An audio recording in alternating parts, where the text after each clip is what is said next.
भंडारा जिल्ह्यातील साकोली तालुक्याच्या ग्राम शिवनी बांध येथे भर उन्हाळ्यात भीषण पाणी टंचाई निर्माण झाली असून नागरिकांचे हाल होत आहेत। गावातील अनेक हातपंप बंद अवस्थेत आहेत, तर सुरू असलेल्या हातपंपांमधूनही गढूळ आणि दूषित पाणी येत असल्याने ग्रामस्थांमध्ये तीव्र संतापाचे वातावरण आहे।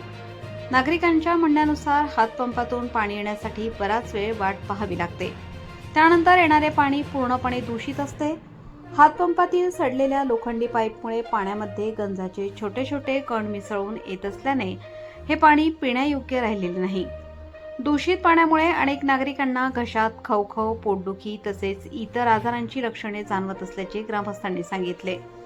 एकीकडे पाणी टंचाई आणि दुसरीकडे मिळणारे पाणीही विषासमान अशी संतप्त प्रतिक्रिया गावकऱ्यांनी व्यक्त केली आहे। अनेक दिवसांपासून हातपंप दुरुस्तीची मागणी करूनही ग्रामपंचायतीकडून दुर्लक्ष होत असल्याचा आरोप ग्रामस्थांनी केला आहे। ग्रामपंचायतीच्या ढिसाळ आणि निष्क्रिय कारभारामुळे नागरिकांच्या आरोग्याचा प्रश्न गंभीर बनला असून भर उन्हाळ्यातही स्वच्छ पिण्याच्या पाण्याची व्यवस्था करण्यात प्रशासन अपयशी ठरत असल्याची चर्चा गावात सुरू आहे।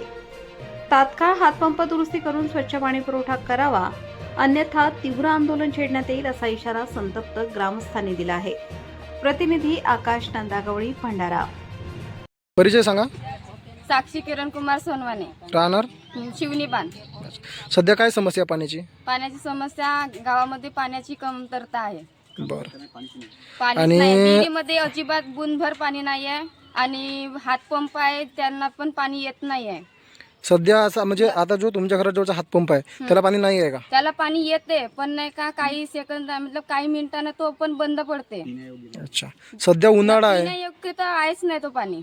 कशामुळे गढूळ पाणी येतो का? गढूळ पाणी येत नाही पण पिण्यालायकीचं नाही आहे। अच्छा, आणि आता पाणी पिल्यानंतर नाही का घशामध्ये दुखतो। अच्छा अच्छा, बरं.